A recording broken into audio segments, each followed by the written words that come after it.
Final panel. I encourage everybody to think up some great questions and comments, not only for this group of people, but for if you have any other collective thoughts at the end for the whole group, we can certainly address those. And with that, I'll turn it over to Chrissy.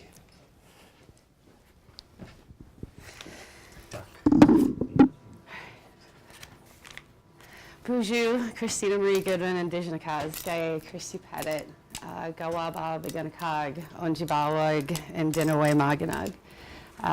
Hello, my name is Christina Marie Goodwin, also known as Christy Pettit. My family is from White Earth, and I just want to begin by just saying that, I'm speaking to you here from Dakota homeland. By use of dual names today, y'all know me as Christy Pettit, but I thought it was important to introduce myself as my father's daughter with my given name as I talk to you about our ancestors. Who are they and how do they influence us?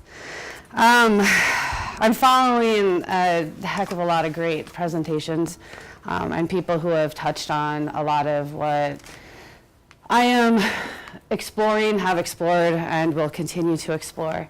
I just want to start off with I'm an archaeologist by training. I'm an amateur genealogist. I'm a former fellow with Minnesota Historical Society, and I'm a double major in American Indian Studies and Anthropology here at the U. And I'm also co-president of Canoe Rising, which you've heard a heck of a lot about and seen all the great pictures. So I'm lucky enough to be a part of that. And I just wanted to correct my previous presenter's small part is not really so small. He's been super influential and getting us going, and Cindy and everybody, Caitlin and Olivia and Gabby, and everybody's been super amazing. Like we're all here. Everybody's been a part of this. So why am I talking to you about ancestors today? I'm trying to figure that out.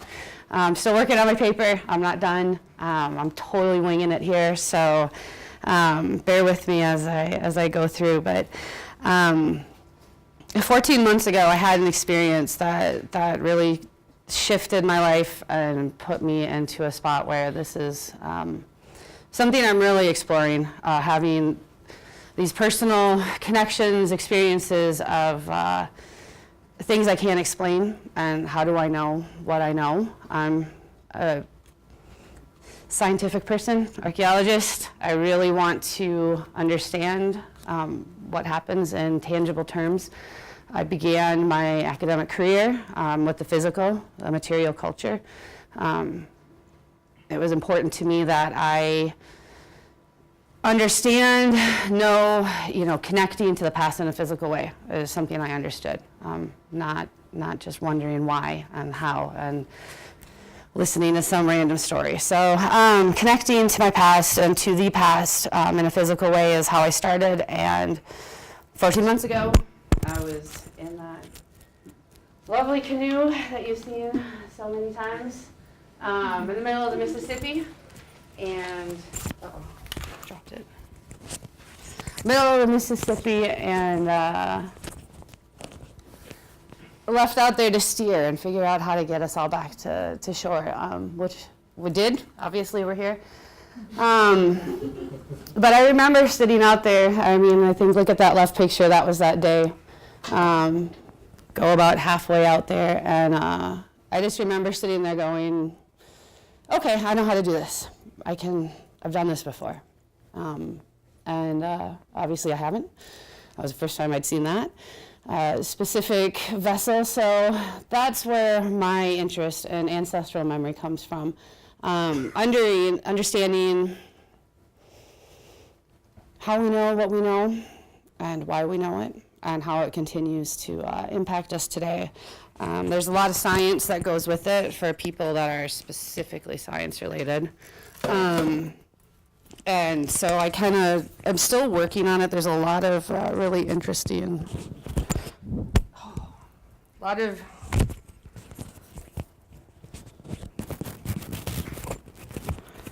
that might work. A lot of interesting information out there. But I think the things I want to highlight are some of the things which have been highlighted by my fellow cohort here when we're talking about ancestral memory, genetic memory, blood memory, historical trauma, PTSD. These are all things that are, in the Western scientific view, are accepted as facts. And my argument in my paper, which I'm still forming, is that indigenous knowledge and traditional knowledges are finally being recognized, I guess, in a scientific community, and something that is recognized as valid and should be listened to, especially indigenous knowledges as spoken by from Native voices. I don't know what my next slide is here. So I guess the biggest things that I just wanted to touch on quick are who are our ancestors. I'm really pushing back as an archaeologist, as an anthropologist. I want to push back on what an ancestor is. Typical dictionary definition. We're talking about lineal descendancy, we're talking about our past. Anthropologically, when I looked it up on Google, I love the good old Google search, ancestor worship shows up, and that is an anthropological concept, which reduces our family and our knowledges to a set of behaviors, to a religious practice. And so I really want to push back and try to further define our ancestors as people who not just lived before us, but are still impacting us today. And there are a lot of really great examples of that, and that's my family, it's my grandpa. I think when we're talking about indigenous knowledge and connecting with our past, it's more than a memory. There's a typo for sure, but there's a new kind of concept that I just learned about not that long ago, indigenous communal narrative. And I don't have the book yet. I gotta go to the library and grab it, but talking about how Native people are not seen as reliable sources for our history, for our past, for what we know. And so working on changing how we are seen in the scientific community is of specific importance to me. I've done some research on the idea of genetic and blood memory, historical trauma. Summer's talked about it, and Alex, and everybody's had some idea. Summer said specifically that legitimate knowledge is now being proven with Western knowledge, which I think is really important. So I've been delving into that a little bit. And then just the necessity of Native voices in the scientific community. AIS, anthropology, we've got a great department here that is allowing us to really get the Native voices and to learn more. So I think that, our ancestors knew. They knew what was going on. There are quite a few different websites out there, and I'm getting close. All right. There's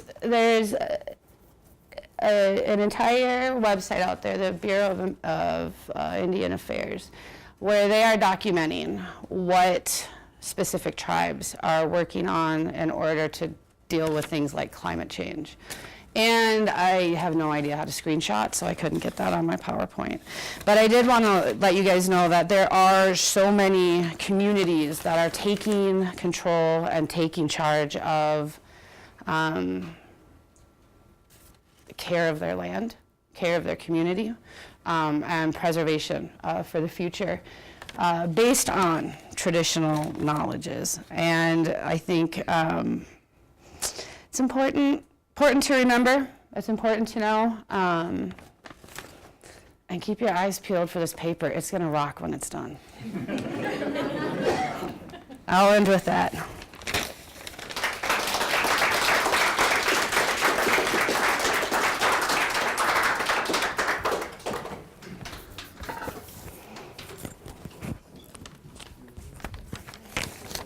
I don't know what I said. Good luck. Have fun. Thanks. Apparently.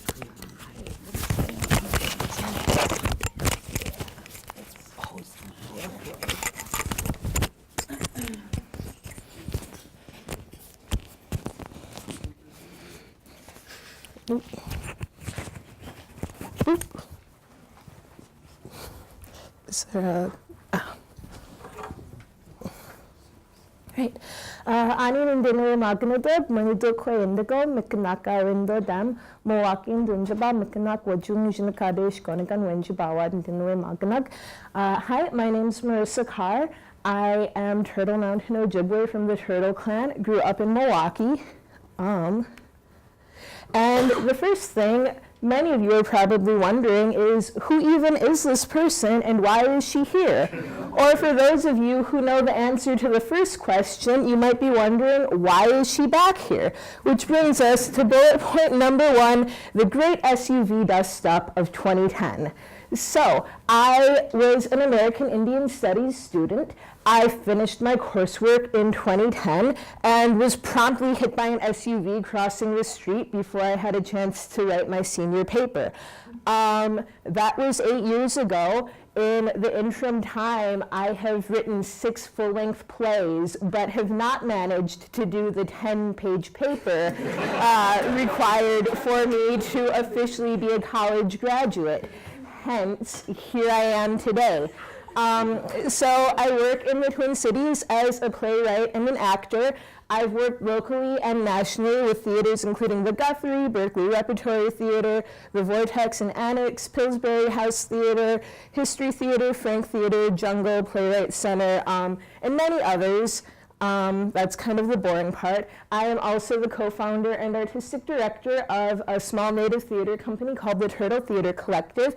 We are committed to producing high-quality contemporary work that explores native experiences and subverts expectations about how and when Native people can produce theater. And the part about subverting expectations, to me, is the most important part of what we do and the work that I'm interested in as a theater artist, and we're going to get to that in just a little bit.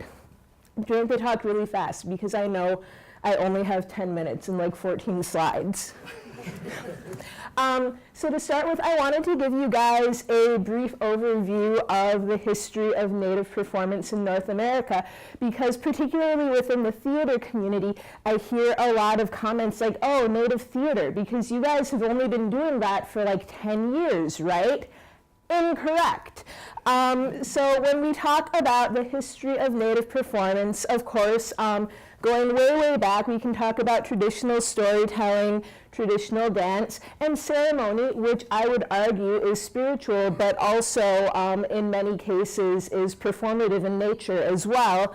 So moving forward from there, when Europeans came here and made contact with Native people, a lot of Native people started engaging in performance in relation to the Europeans very early, because what Europeans would do, and they did this to other indigenous peoples from around the world, but they would take Native people, sometimes with payment and voluntarily, and sometimes not voluntarily, as essentially slaves, and they would tour us around Europe as living curiosities, right?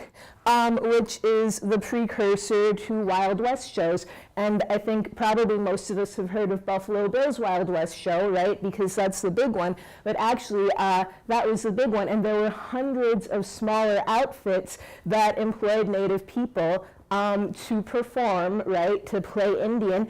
And some were stationary, and many of them toured all over the country. What's interesting is that during the so a lot of Native people started working in Wild West shows, and then from there transitioned into vaudeville.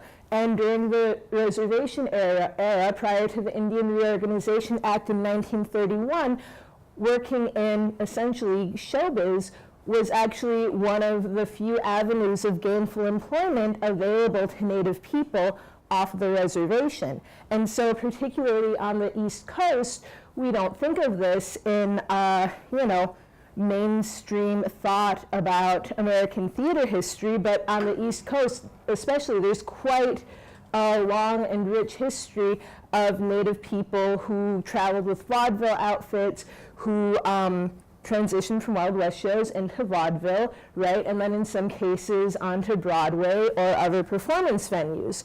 So then we can start talking about quote unquote contemporary Native theater, which really started to experience a resurgence in the late 60s, early 70s. And so we can talk about some of the really pivotal playwrights that have shaped contemporary Native performance, like Spider-Woman Theater, which is a collective of Native women, Thompson Highway, who wrote the play The Rez Sisters and the trilogy that followed, which is kind of considered one of the foundational canonical texts of the Native theater canon. Daniel David Moses, my theater company, produced the US premiere of his play Almighty Voice and his wife last year in March, which Sequoia stage managed. Hey, Sequoia. So those are kind of some of the foundational texts, and more recently, Native people are being produced more in the American theater than we have been in the past, because it's important to tell you also that Thompson Highway and Daniel David Moses are Native Canadian playwrights. Larissa Fast Horse is a Lakota playwright whose play, the Thanksgiving play, is closing on Broadway this weekend, and she is, to my knowledge, the first Native not on Broadway, off Broadway, but she is, to my knowledge, the first Native playwright to have ever been produced off Broadway in the United States. Mary Catherine Nagel has had plays recently at the Oregon Shakespeare Festival and Arena Stage, which are two of the biggest nonprofit theaters in the country. Drew Hayden Taylor, who is Ojibwe and is arguably one of the biggest playwrights in Canada, period, let alone one of the biggest Native playwrights. Despite all of these recent successes and this rich history, Native people, as I'm sure you all know, are underrepresented in the media at large, and particularly in the theater. And in my view, a lot of the Native stories that have been told on stage are kind of this trauma porn thing of like, oh, I'm suffering and also struggling with my identity at the same time. Being Indian is really hard, which sometimes it is, and also we have other stories to tell. So for my senior project, I am doing a kind of reflection on my work as a playwright and how it fits into the canon of Native theater in general, and also how it is theoretically founded in current Native political thought and theory. So I'm going to talk to you about 4 plays that I've written, and we'll go from there and see how much we get through. How much time do I have left, Carter? Just a little over 2 minutes. I have only a little over 2 minutes? Jesus, that went fast. Okay, well, so I wrote a play called Reconciliation. The synopsis is right there. Truth and reconciliation between Native people, quote unquote, failure to reconcile is a federal crime. It was written, I started writing it during the Minnesota Sesquicentennial when there were a lot of questions about what does it mean for Dakota people to reconcile with the state of Minnesota, and as an Ojibwe, obviously it was not my place to be part of those conversations, but I was following them with interest. So what does it mean for Native people to engage in a reconciliation process in the context of settler colonialism? How has that been successful and not? For example, South Africa is looked at as one of the textbook truth and reconciliation processes, but if you've been following global politics, there have been some very interesting failures of that process even within the last year, which I'm not going to go into, but if you don't know, you should definitely Google it. And also, what do we stand to gain or lose by choosing to participate or to abstain from these processes? I wrote a play about Molly Spotted Elk. She was a Penobscot performer who started working in Wild West shows and eventually vaudeville because she was trying to raise money for her college tuition at UPenn, but which is not the way that usually goes. But she ended up having a lifelong career in show business that was marked by this tension between the work that she wanted to do and how she wanted to represent herself as a human being versus the work that mainstream producers and audiences would pay her for, which was basically like, hey, put on these beads and feathers and go shake your ass. But like, she had bills to pay, so what do you do? I wrote a play called Sturgeon Play. Basically, it's about a girl in the North American Great Lakes sturgeon who fall in love. It's also an allegory for colonialism. Interestingly, when I've told Native people that it's about a girl and a sturgeon who fall in love, most of them have been like, oh, sure, okay. And white people have been like, but how can the fish talk? So it isn't a play that deals specifically with quote-unquote Native issues, but in that way I think it's very much grounded in Native thought and worldview. I also wrote a play as a resident at Berkeley Repertory Theater this last summer, just about being a brown girl in the punk scene during the post-9/11 Bush administration and all of the interesting things that you can learn as a young female brown-skinned person occupying white male adult space.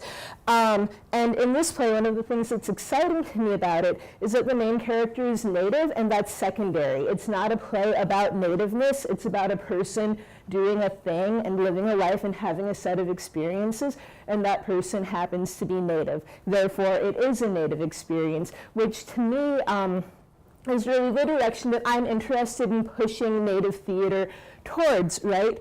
Where we don't always have to be talking about this is what it means that I'm Native. We, can just live our lives and be people and be Native at the same time, and that's okay. Some upcoming projects, a Native football play. In 1912, the Carlisle Indian School football team invented the overhand spiral football pass, shaped it into the sport that we know today, and defeated the West Point team. A brief history of cannibalism in the New World. It's using notable instances of white people eating people in North America as a metaphor for the way that settler society has figuratively and sometimes literally cannibalized Native peoples and cultures. A Dear Woman play about missing and murdered Indigenous women and men who are predators being found trampled to death. And could it be Dear Woman? I don't know. I think maybe it is. And a musical about Ojibwe pirates who sail the lakes and rivers of northern Minnesota in a birch bark canoe and go to war with an evil mining company. So in closing, the work that I've been doing has been existing intentionally in contrast to the kind of canon of trauma and identity work that I think a lot of settler audiences expect when Native people tell our stories. It addresses themes such as settler colonialism, truth and reconciliation, environmental damage, self-determination, and actualization, and our responsibilities to our community, family, world, and self. It's Native-centered, focused on us existing as Native people rather than performing our nativeness. And in terms of the question of how it fits into contemporary Native politics, I think the questions of which stories we tell, who gets to tell them, and how they're told is inherently political. And by putting these stories on stage and shaping realities where we all get to be more than just one thing, we get to be equally engaged with our communities and the broader world, where being Native can be important but not be the only important thing about who we are, and to tell stories that exist simultaneously within and outside of Western structure. Thank you.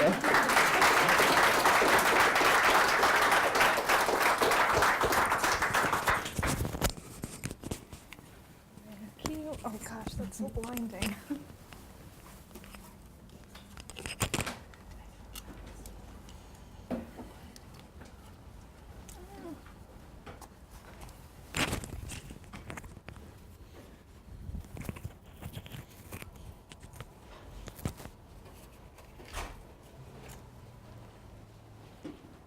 Okay, can I just start whenever?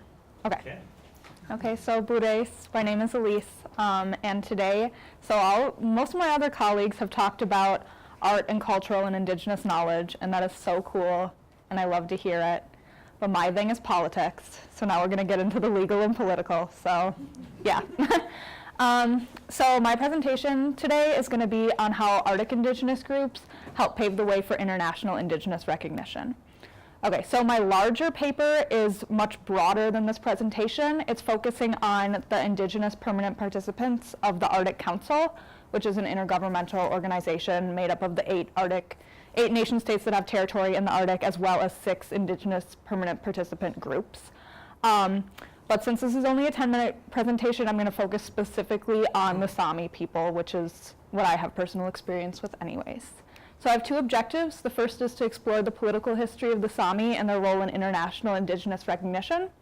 And the second is to gain an understanding of how SÁMI political strategies can be applied or cannot be applied to other indigenous groups. All right. So first of all, some background on the SÁMI, because since they're not an indigenous group of the U.S., some of you may not have heard of them. So the SÁMI are the indigenous people of Sweden, Norway, Finland, and Russia. This is a map of Sápmi, which is the traditional SÁMI territory. The different colors, the different shades of blue, those are the different SÁMI subgroups. So they're divided along dialect, different languages. They're all part of the same language, but dialectically they're different. So because they are spread across 4 different nation states, the SÁMI are inherently multinational, which is, I think, really unique. But then again, compared to, for many indigenous people, it's actually not unique at all. Like we see people spread, especially in the US, across the US-Canadian border. And those are artificial borders created by the colonial states, but it does make them multinational in a legal sense. So this is a quote from an article that I read. The SÁMI have always lived in the borderlands between cultures and influences.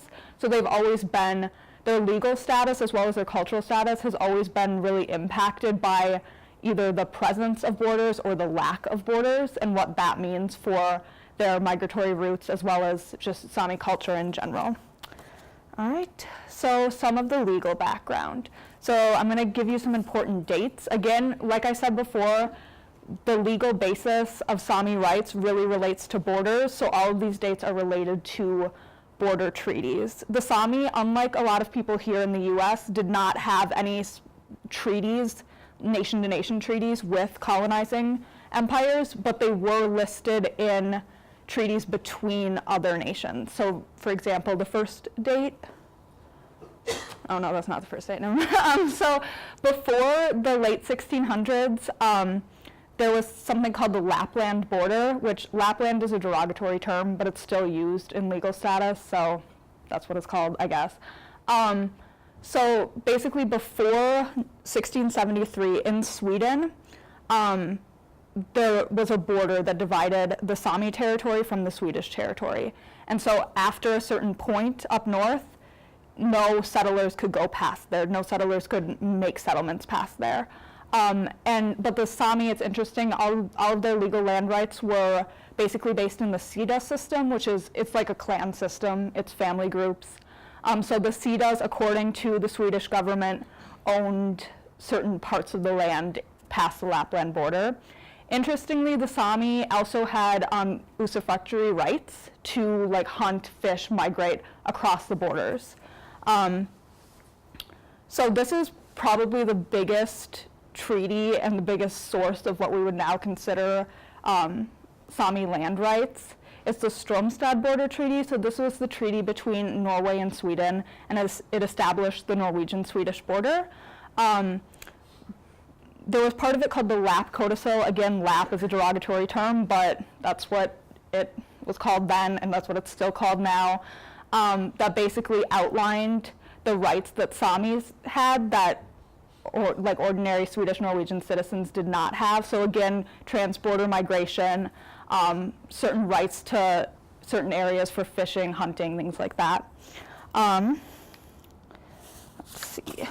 Okay, so then this is when, 1809 is when the Lapp Codicil started to kind of get eroded, and SÁMI rights were just slowly taken down by all of the different nation states that they were in. So Finland became a Grand Duchy of Russia.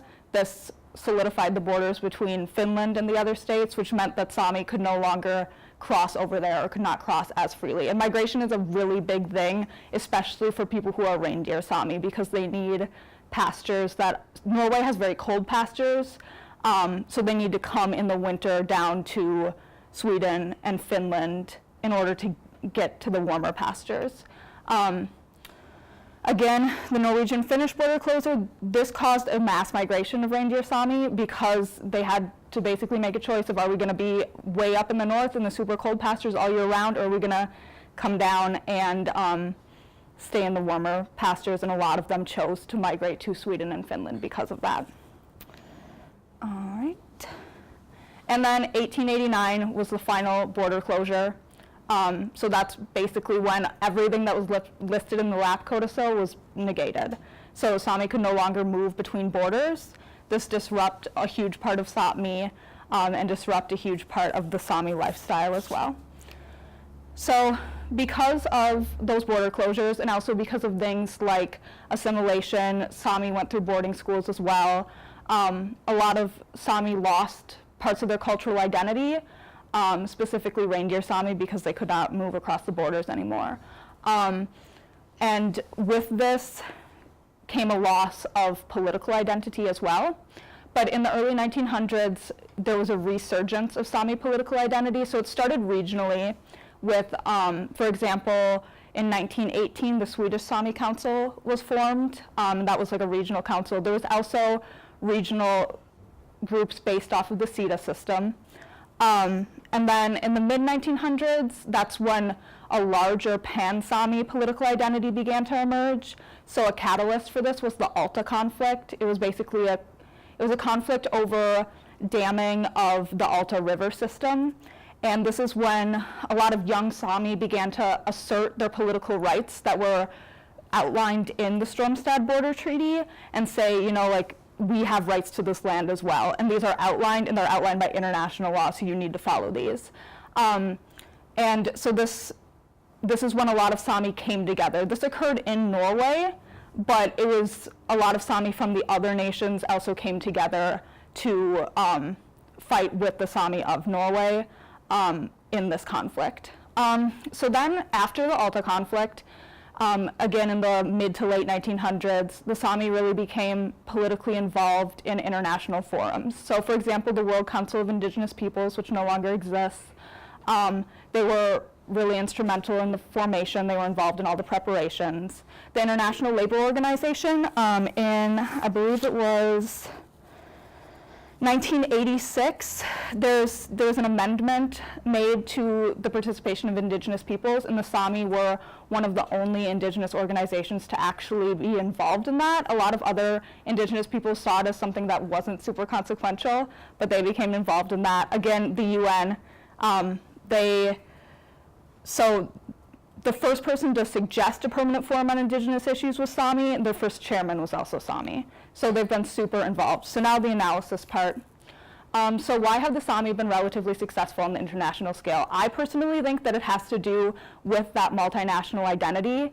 Some scholars say that that identity is fabricated, that the Sami are not one group, and that it's something that was basically created in the 1970s. However, I don't think that that's true. There's so many indigenous peoples all around the world who, like, for example, here in the US, there's indigenous nations who have different reservations, different communities, and they have different aspects, but they're still part of an overarching group.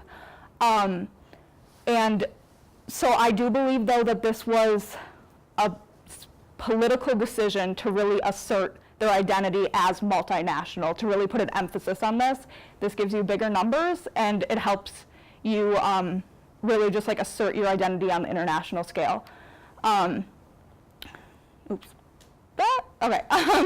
So still talking about the first one. Of course, you also have to recognize that the Sami do have privilege in the countries that they live in, because they are all countries that have, well, except for Russia, they're all countries that have really big reputations with human rights. So indigenous rights are part of human rights. We're humans. And therefore, there's a lot more pressure on Sweden and Norway and Finland to assert Indigenous rights. So the SÁMI, because of this privilege, the SÁMI have been able to really assert themselves on international forums with aid from Sweden, Norway, Finland. And they have not just spoken for themselves, but they've been really instrumental in things like the Declaration of the Rights of Indigenous People. Also, recently, a lot of SÁMI groups have been lobbying their nation states to provide financial aid to other Indigenous groups who want to break onto the international scale. The SÁMI Council has also held meetings for other Indigenous groups who are new to the international scale to try and teach them about the workings of the UN and other international forums. Another thing that the SÁMI have done that have really helped in their political success is they've been involved on every single level of international forums, so not just like the top level meetings, but the working ground level meetings as well. One thing that's interesting with the Arctic Council, it's supposed to be a bottom-up organization, so all the work's supposed to happen at the bottom level. When you look at Indigenous participation, there's very little on the bottom level. Indigenous groups aren't going to the bottom level meetings, and that's something that I believe you really need to do. Of course, again, that is a privilege thing. People don't always have funding to go to these small level meetings, and funding often gets delegated to the larger meetings. So yeah, Gitu, that's the end. Thanks.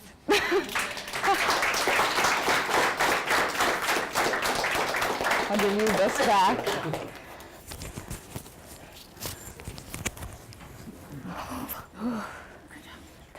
Yeah.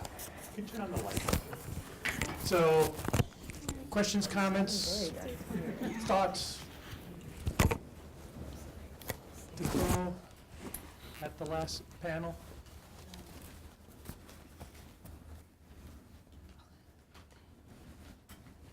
Nobody?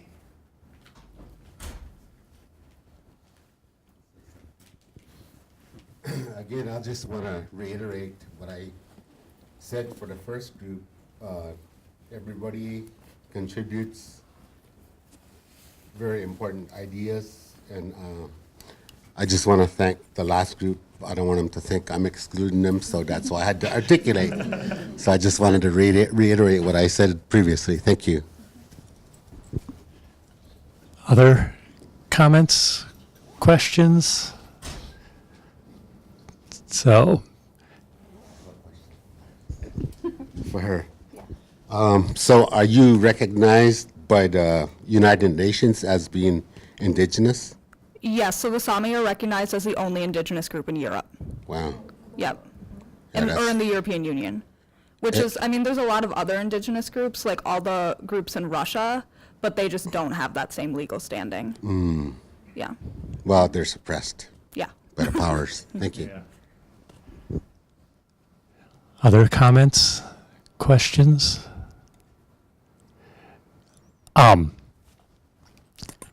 You sure?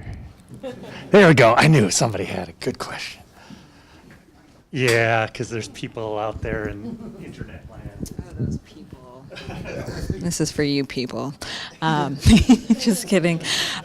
So it's not even a question, but it's really like a comment and insight that like I'm a graduate student here, and I'm really hopeful about the future after hearing from all of you like scholars and community people that are doing really great work. Like it just fills my heart with like hope and joy, and I'm like really inspired to hear what everybody's doing with their nerd work. You know, because it takes like a whole bunch of nerds to like make the world go around. And yeah, I don't know. I came to this for the first time, and I was like, I want to see what everybody's up to. And like we're all tired, or I'll just speak for myself, like super tired, and can't wait for the semester to be over. It's like a marathon that I didn't quite train enough for. It's like, oh my god, but it's like holy crap! Like this kind of forum really helps uplift my spirit and is actually energizing. So I really appreciate the energy that everybody's put into their presentations and into their work. That's all I have. Thanks.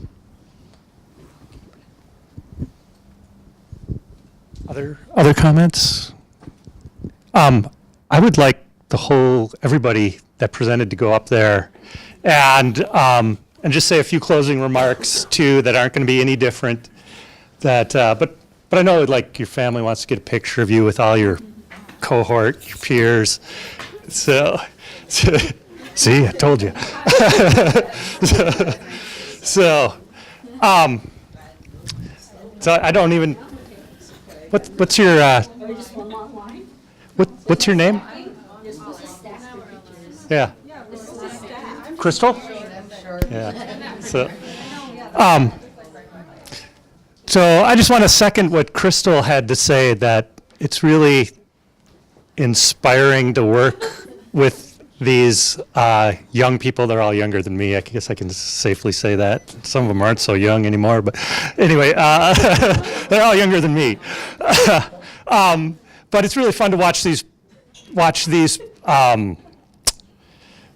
projects develop, right? To go from, some people come in, they know exactly what they're going to do from day one.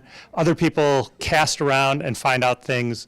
But it's really heartening, as Crystal said, to watch them figure out how they want to articulate this and say it and share it with the world. I like that nerd work thing, because we dismiss ourselves too often, right? And so these people are making a difference.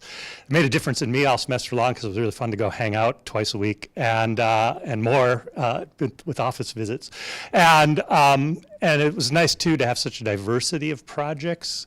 My specialty is literature and film, and so like the closest anybody got to that was the 2 theater projects. So I can't even be an expert with them, but just be a cheerleader and sort of facilitate their relationship to their work. Maybe that's it. And so I just want to thank them for being such a great group of people. And I'm grateful too that Marissa reached out to me a couple weeks ago to get back into the saddle, which brings us back to the very first presentation. So anyway, all these folks are graduating this semester, next summer, or is everybody? But give them a round of applause for doing the great work. So, and give yourself a round of applause for hanging out with us, and we really appreciate it. And with that, we'll just say miigwech, chi miigwech, gigawabaman. So.